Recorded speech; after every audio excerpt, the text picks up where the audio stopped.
Welcome to lecture 21 of the course CS213 Object Oriented Programming of the Cohort University of Science and Technology. In this lecture we will look at the basic GUI components. The agenda of the lecture consists of basic GUI programming concepts, graphical user interface that is, simple GUI-based input-output, JFrame, JPanel, JLabel using layout managers, custom painting, and graphics. We will try to cover as much as we can in this lecture and continue our discussion of graphical user interface in the upcoming lectures. The relevant material for this lecture can be found in chapter 12 of the reference book, and you can also find other tutorials that can be useful on the given links. A graphical user interface presents a user-friendly mechanism for interacting with an application. For example, you provide an input to application, it provides you the output on the screen, pronounced as GUI, gives an application a distinctive look and feel. Up until now we have been working with the console-based programming, and some of the students were complaining that we have only been printing values on the black screen or the white screen. But in graphical user interfaces, what we can do is we can see things and we can do things on the screen. For example, we can click a button and we can see the real-time response of that button or clicking the button. In the conventional programming, sequence of operations is determined by the program. So we write the program and we can only get the output in the sequence in, let's say, console-based programming that we have already provided. For example, we can only print in a certain order, in the order that we have used in our program in advance. What you want to happens when you want it. So we can only, for example, print something wherever we use the print statement. So we can only decide in advance that where a certain action should happen or where a certain method is called, and things will happen in that sequence. Event-driven programming or the graphical user interface programming, the user inputs through some widgets and the application, for example, provides us the results. Sequence of operations is determined by the user's interaction with the application's interface. So you can click anywhere on the screen and you can get the results. It's not like you will have to wait for a certain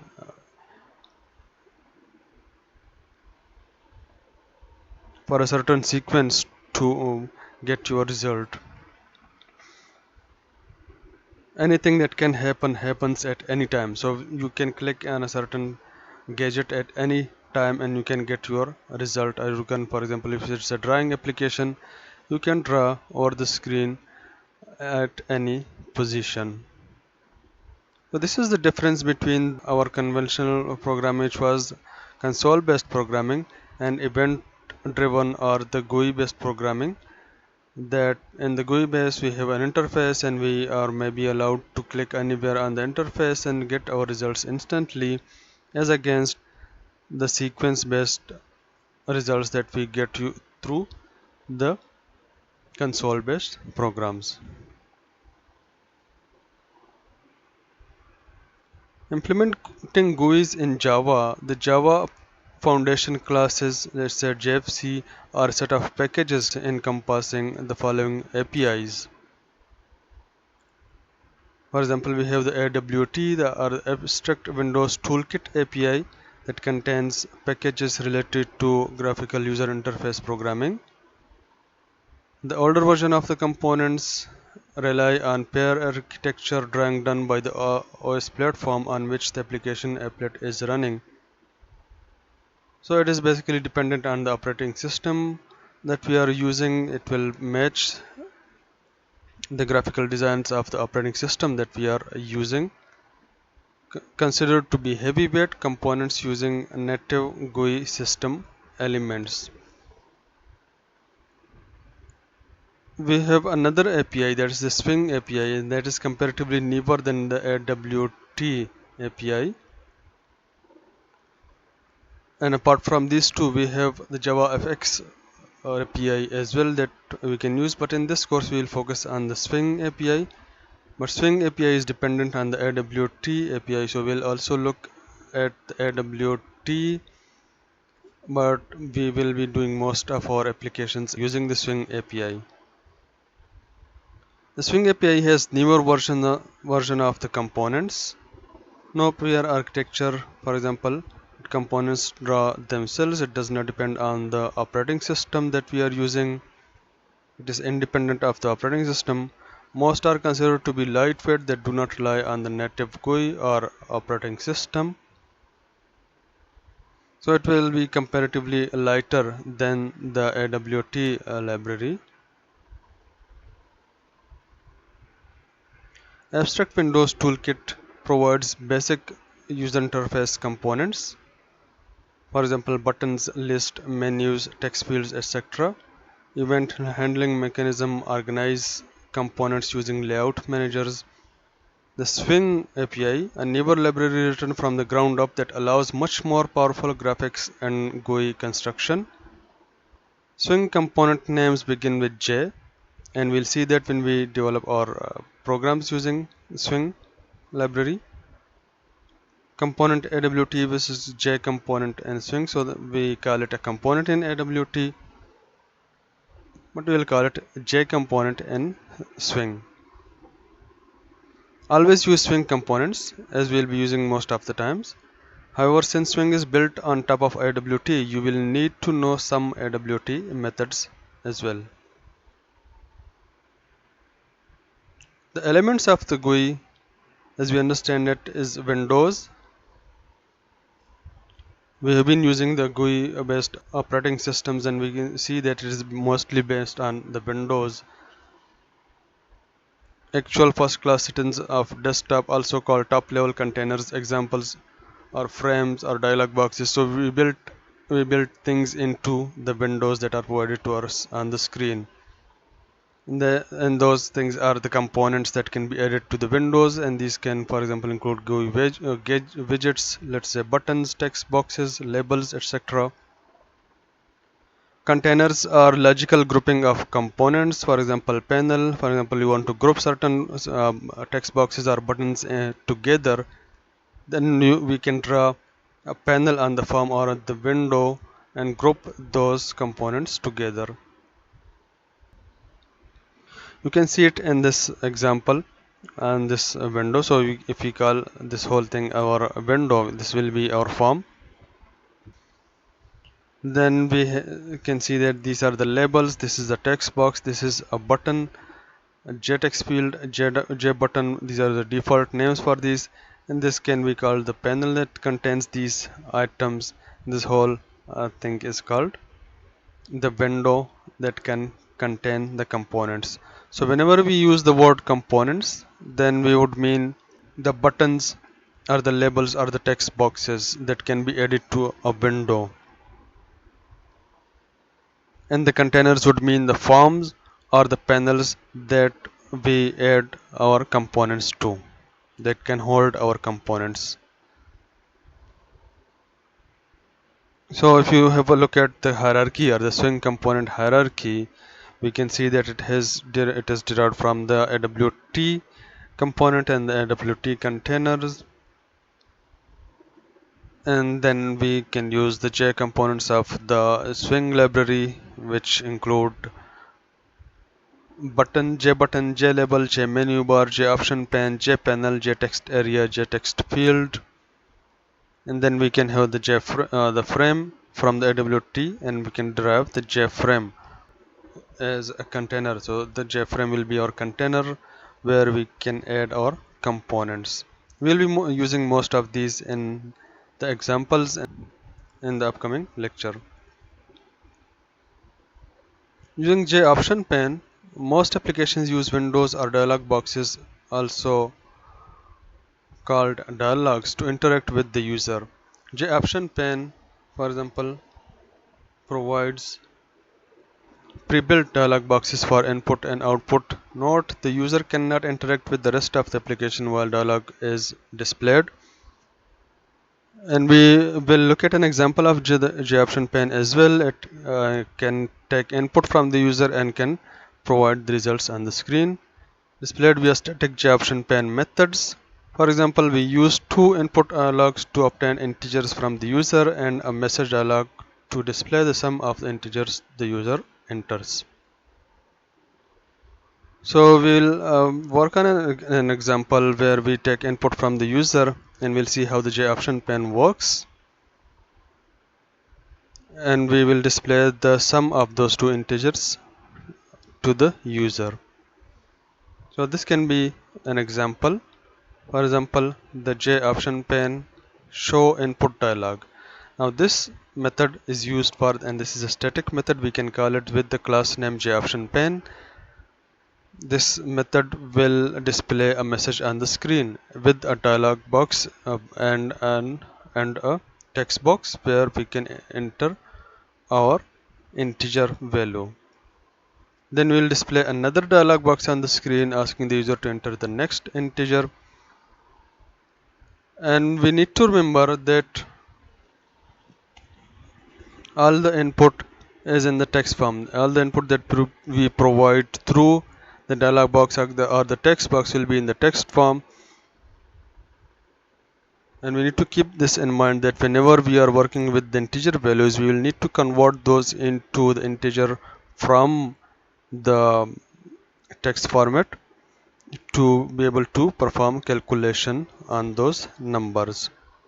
So we convert our number 1 or num1, this variable that is in the form of string. We'll need to convert it into an integer and store it in an int, or we just only store the result.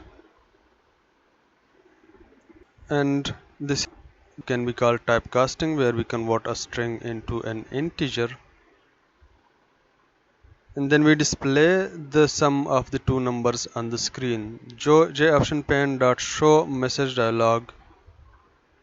The sum is, for example, will be displayed on the screen. Sum of two integers, JOptionPane plain message will be displayed. We'll see what these arguments mean. This argument shows us the position of the dialog box on the screen. The null value will display the dialog box on the middle of the screen. And this argument shows the type of the message that we want to display on the screen. There can be another type of messages, for example, warning messages, there can be question marks. In this case, we are only displaying a plain message on the screen.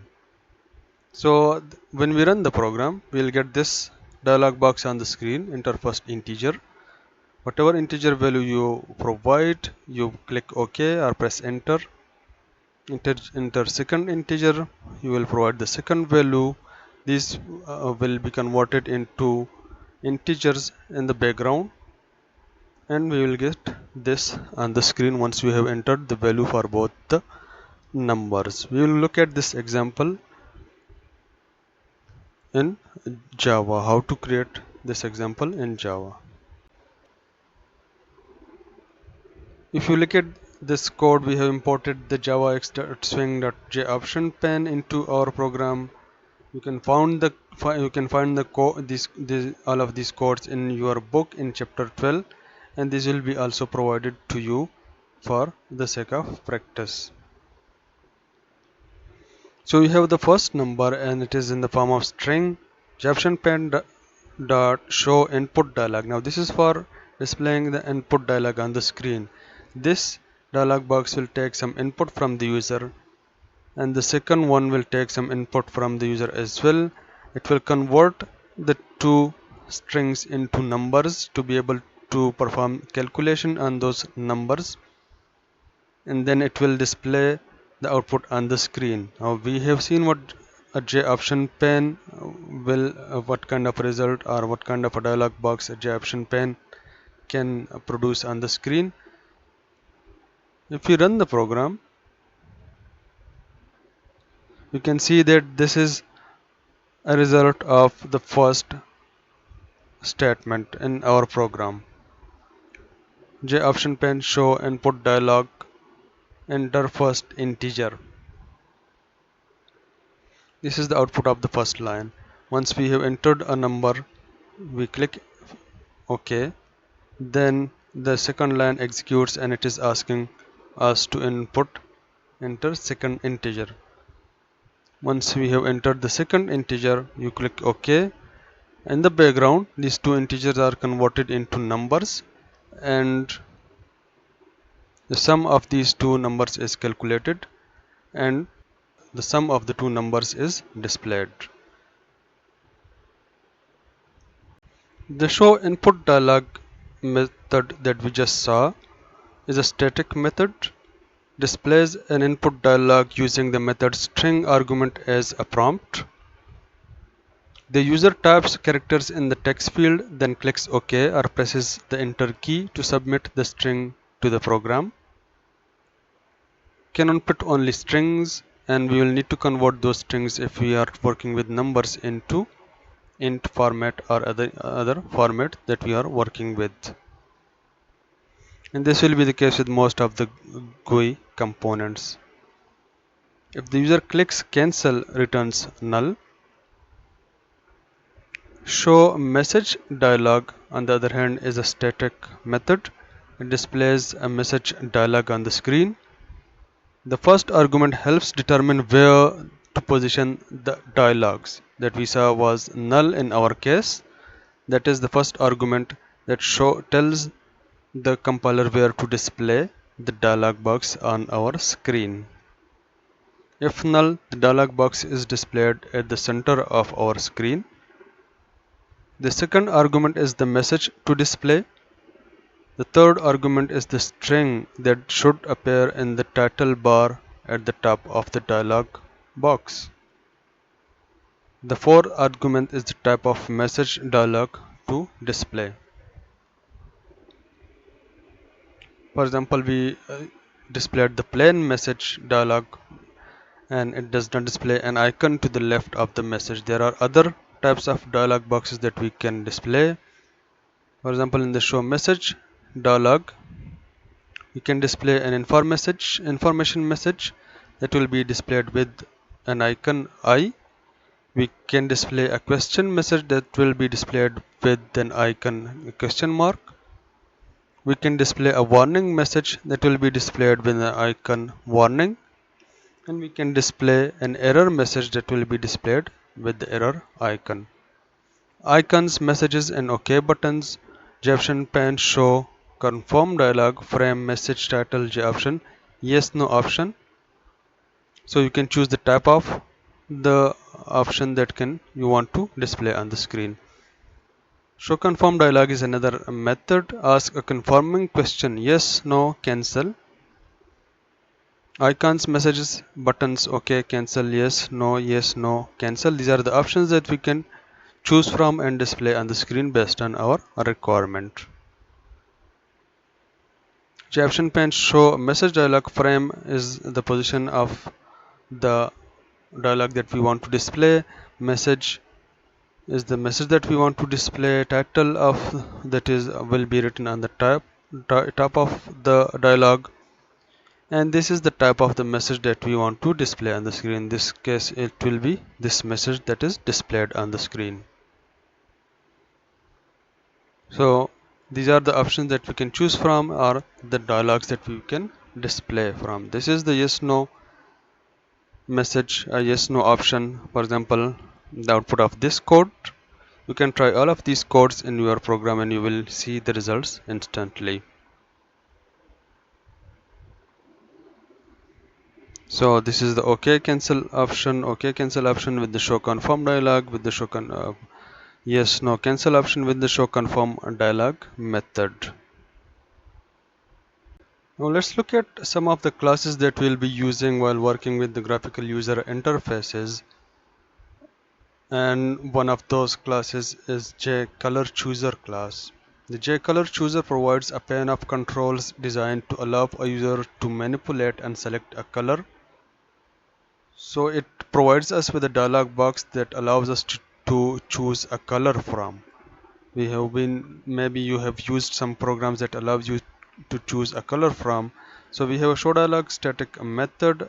Arguments include the parent component title, that is string, the title string, and initially selected color or default color that is already selected.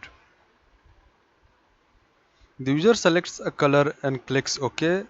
Submit the selected color to the program. If the user clicks cancel, returns null. This is the type of dialog box that you can create with this line of code. So you create an object of the color class. We'll be looking at the color class as well. You create an object of the color class. You create a dialog box using jColorChooser.showDialog by calling the showDialog method. And this is the message that will be displayed on top of the title bar. On the title bar, the null is the position of the dialog box that you want to display, and the default blue is the default color that is chosen. You can choose any color from this pane that is provided over here.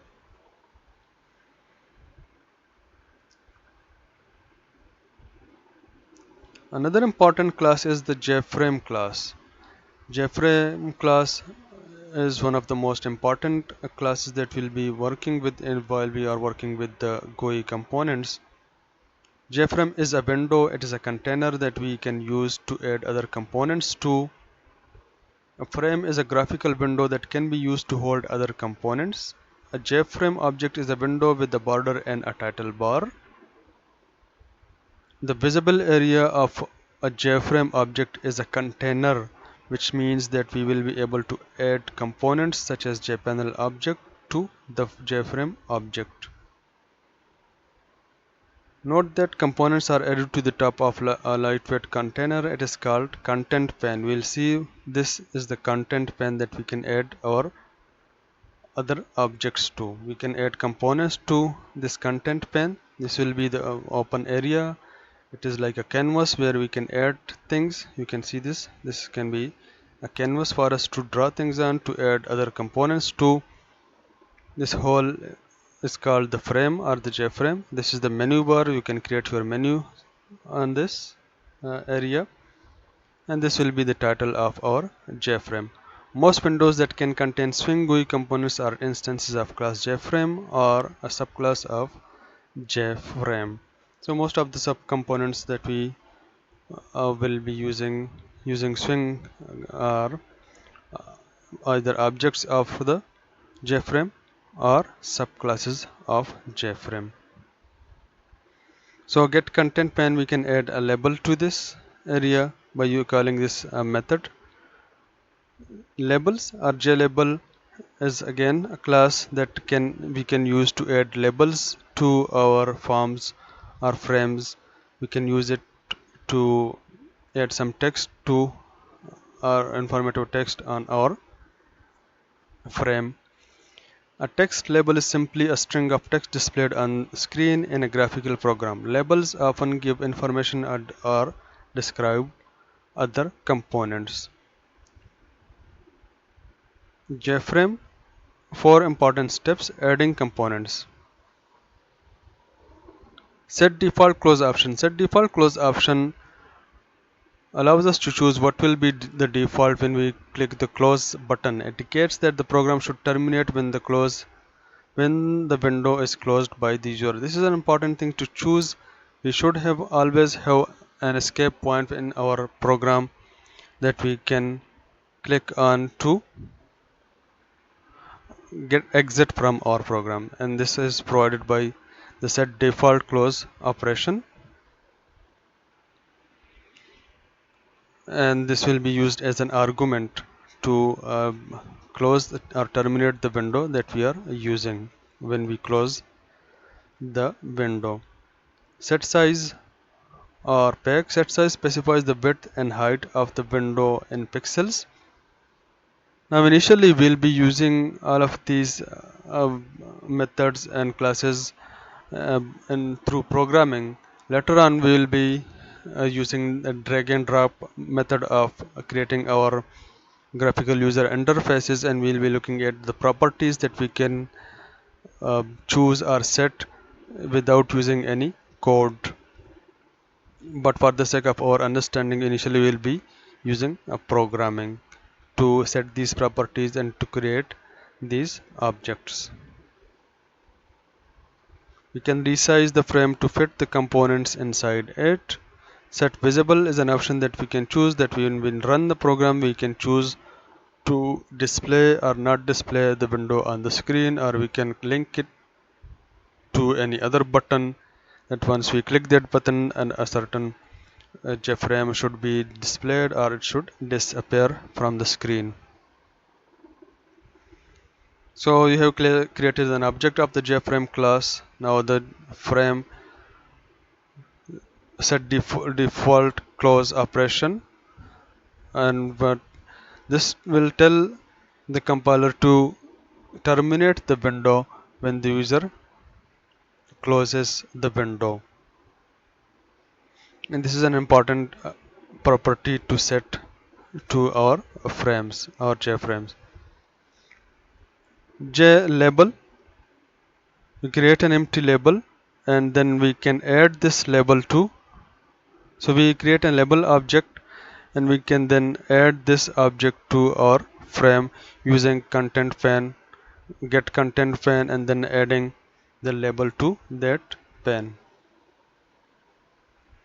We can set the size of our frame. This will be the default size of our frame, and we can set the visibility of our frame as well. Once you run the program, this should be the output that you get on the screen. This frame will be displayed on the screen. This is the label that you have set the text to. So this is the label class, and the rest of it our JFrame. You can change the size of the frame and you can see how it affects your output. The JPanel class, we can create an object of the JPanel class within on our JFrame. You can use the new JPanel to create a panel for grouping components into a container, which can then be added to another container. And that other container can be our JFrame, and the components that we might group together can be the buttons or text boxes that we want to put together on our JFrame. Use the add component method to add a component to the panel. So we can use this method to add a component to our panel. We have initialized the panel, and then we can add components to the panel by calling the add method on that object. It is also a dedicated drawing area, so we override this method to specify how to draw. Call the superclass version of the paint component as the first statement in the body of the overridden method to ensure that the component displays correctly. We will see this in the example as well, that we will be calling the paint component method in the constructor of the panel to start our program.